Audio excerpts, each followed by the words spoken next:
बात आज से लगभग 3 साल पहले की है, जब मैं अपने करीबी दोस्त की शादी में शामिल होने उसके गांव गया था। हम दोनों दिल्ली की एक कंपनी में साथ काम करते थे, लेकिन उसका परिवार राजस्थान के एक छोटे से गांव से संबंध रखता था। उसके विवाह से जुड़े सभी आयोजन वहीं गांव में ही होने थे, इसलिए उसकी शादी से 3 दिन पहले ही मैं वहां जाने के लिए निकल पड़ा।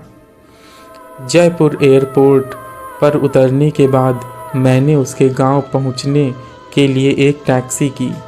मेरे दोस्त साहिल का गांव जयपुर से काफ़ी दूर था।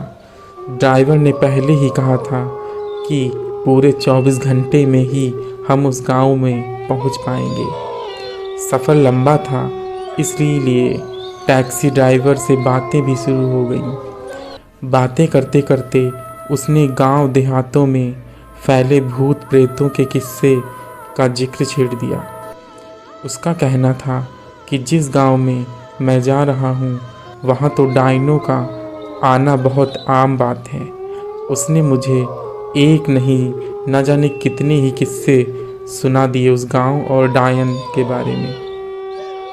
अब आप तो जानते ही हैं कि दिल्ली जैसे महानगर में रहने वाले युवा कहाँ इन आत्माओं और डायनों की बात पर यकीन करते हैं।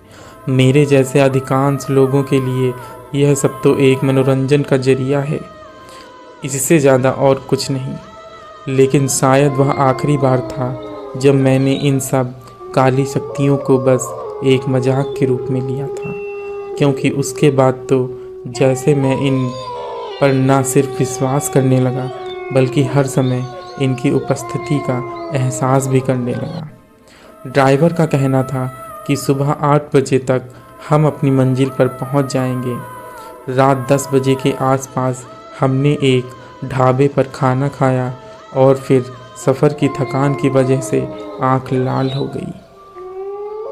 अचानक हमारी गाड़ी खराब हो गई और वो ऐसी जगह है जहां से कुछ भी मदद मिलना नामुमकिन था।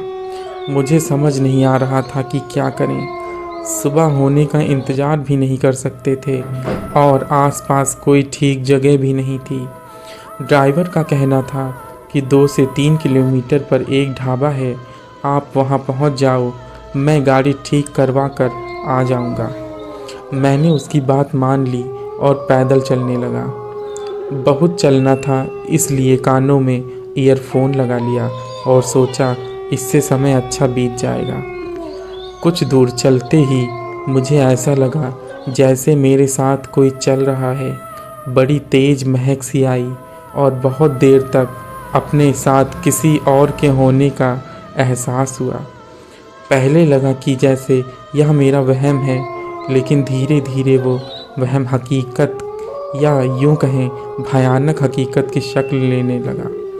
पहले मुझे केवल एहसास हो रहा था कि कोई मेरे साथ साथ चल रहा है, लेकिन धीरे धीरे किसी की शारीरिक आकृति मुझसे कुछ कदम दूरी पर दिखाई देने लगी।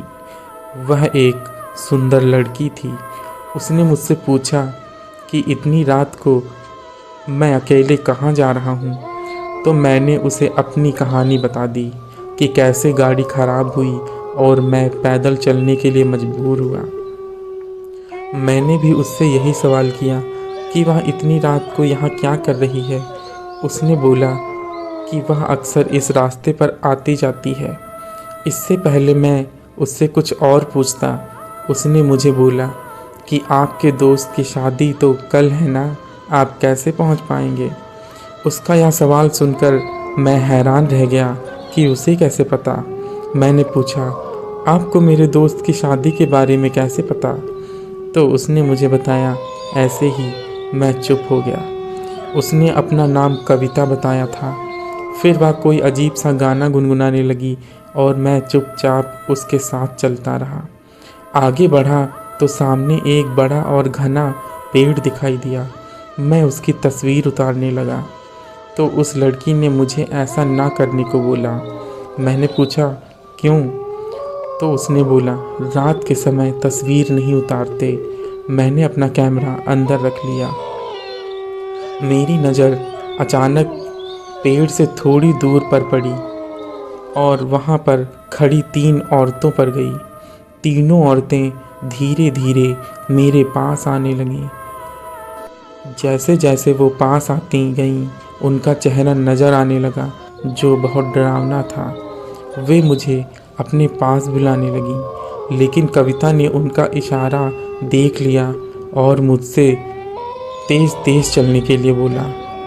मैं चलने क्या भागने लगा। थोड़ी दूर आते ही वे तीनों औरतें गायब हो गईं। मैंने कविता से पूछा वो कौन थीं। उसने बताया कि वे इस गांव में पिछले कई 100 सालों से घूम रही हैं। गांव के लोग उन्हें बुरी आत्माएं कहते हैं। आपको उनसे बचाने के लिए ही मैं आपके साथ साथ आई हूँ। मैंने पूछा तुम कैसे बचा सकती हो। उसने कोई जवाब नहीं दिया। हम बहुत दूर निकल आए थे। कविता ने कहा कि ढाबा आने वाला है,